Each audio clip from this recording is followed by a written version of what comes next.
नमस्कार, उत्तराखंड 360 न्यूज़ में आपका स्वागत है। मैं हूं मदन मोहन सती। देश के कई हिस्सों में इन दिनों भीषण गर्मी पड़ रही है, जिससे राहत पाने के लिए लोग पहाड़ी इलाकों का रुख कर रहे हैं।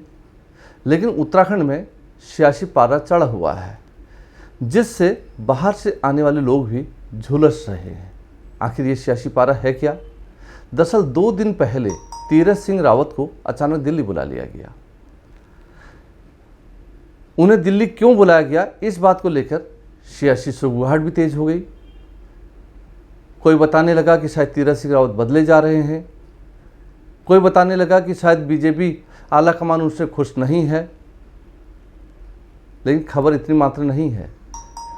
खबर यह भी है कि बीजेपी आला कमान को लगता है कि जो विधानसभा चुनाव होने वाले हैं, शायद उसमें तीरथ सिंह रावत के नेतृत्व में अगर चुनाव लड़ा जाएगा तो बीजेपी की नैया डूब सकती है।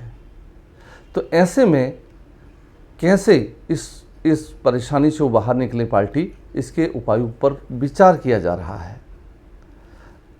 अब सोचने वाली बात यह है कि करीब 3 महीने पहले जब उन्हें जिम्मेदारी सौंपी गई थी, उस वक्त बीजेपी आलाकमान को लगता था कि वो करिश्माई नेता हैं। फिर आखिर क्यों वो अपनी साख नहीं जमा पाए? दरअसल बीते 100 दिनों के कार्यकाल में वो अपने काम से ज़्यादा अपने बयानों से विवादों में छाए रहे, जिससे उनकी छवि बड़ी धूमिल हुई। क्या तीरथ सिंह रावत अकेले ऐसे नेता हैं जो अपनी साख नहीं जमा पाए? ऐसा नहीं है। ये राज्य गठन के बाद से ही ये सिलसिला शुरू हो चुका है। 9 नवंबर 2000 को जब उत्तराखंड राज्य की स्थापना हुई, तो उस वक्त हरियाणा मूल के नित्यानंद स्वामी को बीजेपी आलाकमान ने प्रदेश का मुख्यमंत्री नियुक्त कर दिया। वो अंतरिम सरकार में करीब 1.5 साल तक मुख्यमंत्री रहे। जब पार्टी विधायकों ने विरोध किया तो भगत सिंह कोश्यारी को जिम्मेदारी सौंपी गई। लेकिन उनके पास इतना कम समय बचा था कि बीजेपी चुनाव में गई तो उनके नेतृत्व में, लेकिन बुरी तरह से हार गई। तब कांग्रेस को जनादेश मिला। तब प्रदेश के कांग्रेस के जो अध्यक्ष थे वो हरीश रावत थे। लोगों को लगता था कि हरीश रावत सीएम बनेंगे। वो जनता से आए हुए नेता थे, लेकिन ऐसा नहीं हुआ। दिल्ली में तब कांग्रेस आलाकमान ने जो राज्य में नेता भेजे वो एनडी तिवारी थे, उनको कुर्सी सौंपी गई। अब एनडी तिवारी का कद बहुत बड़ा था। ऐसे में हरीश रावत उनके सामने बौने पड़ गए। लेकिन हरीश रावत समर्थकों ने हार नहीं मानी। पूरे 5 साल तक वो विरोध करते रहे। उसका नतीजा ये हुआ कि 2007 का चुनाव कांग्रेस हार गई। उसके बाद 2007 में बीजेपी को मेजॉरिटी मिली। तब सड़कों पर भगत सिंह कोश्यारी ने काफ़ी स्ट्रगल किया था। लोगों को लगता था कि भगत सिंह कोश्यारी को इस बार मौका मिलेगा, लेकिन ऐसा नहीं हुआ। दिल्ली से जो नेता थोपे गए वो थे बीसी खंडूरी। बीसी खंडूरी सेना बैकग्राउंड से थे, बहुत काबिल आदमी भी थे। उन्होंने 2 साल तक सरकार चलाई, लेकिन कोश्यारी जी के नेतृत्व में कभी भी उनका समर्थन उनको नहीं मिला। कोश्यारी जी और उनके समर्थक विरोध करते रहे, जिसका नतीजा ये हुआ कि लोकसभा चुनाव में 2009 की बुरी तरह से हार हुई और बीसी खंडूरी को अपने पद से इस्तीफा देना पड़ा। अब बीसी खंडूरी को जब बदला गया तो कोश्यारी जी के हाथ में कमान नहीं आई। कमान दी गई डॉक्टर निशंक के हाथों में। निशंक विनम्र स्वभाव के थे और उन्होंने भी 2 साल तक सरकार चलाने की कोशिश की, लेकिन तब बीजेपी के झगड़े खत्म नहीं हुए। आखिरकार उनको हटाकर तब के बीजेपी आलाकमान ने कुर्सी सौंप दी, फिर एक बार बीसी खंडूरी जी के हाथ में। अब खंडूरी जी के पास इस वक्त समय कम था। वो चुनाव में गए तो वो कोटद्वार से अपनी सीट हार गए। हालांकि तब बीजेपी 32 सीटें राज्य में लाई और कांग्रेस 33 सीटें। कांग्रेस को राज्यपाल ने बुलाया, कांग्रेस ने सरकार बनाई। कांग्रेस आलाकमान ने एक बार फिर वही गलती दोहराई जो उन्होंने 2002 में दोहराई थी। तब उन्होंने हरीश रावत के बजाय फिर एक बार विजय बहुगुणा को मुख्यमंत्री घोषित किया। हरीश रावत समर्थक भड़क गए।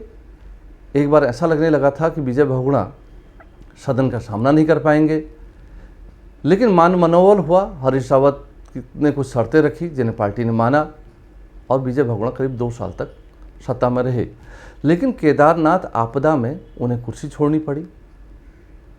उसके बाद हरीश रावत जब सरकार उनके नेतृत्व में बनी और राज्य के मुख्यमंत्री बने, तो तब भी कांग्रेस का जो झगड़ा था, अंदरूनी झगड़े थे, वो कम नहीं हुए और नतीजा ये हुआ कि विजय बहुगुणा के नेतृत्व में कई विधायक पार्टी छोड़कर चले गए और सियासी संकट पैदा हुआ।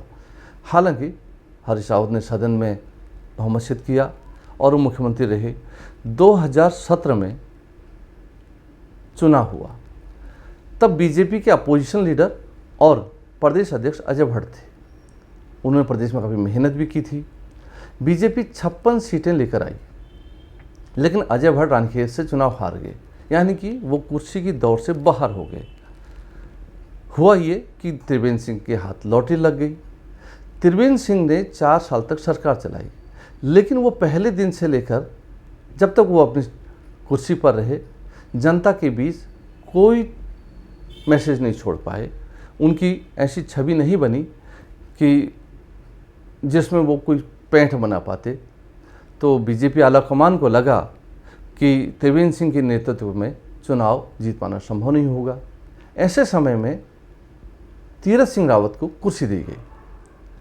तीरथ सिंह रावत बीते 3 महीनों में शायद वो करिश्मा ही नहीं कर पाए जिसकी उम्मीद बीजेपी आलाकमान ने की थी, और ये पूरा घटनाक्रम अब उन पर भारी पड़ रहा है।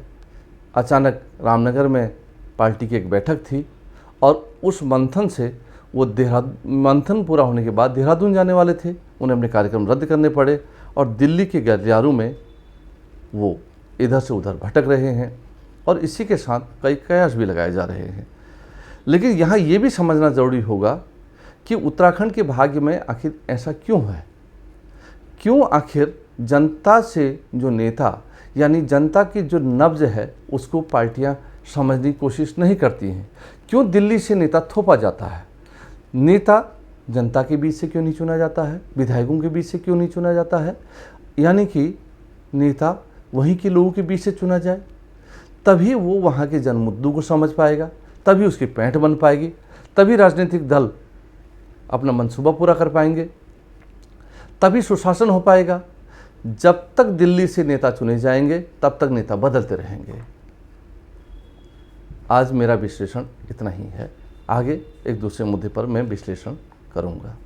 धन्यवाद, नमस्कार।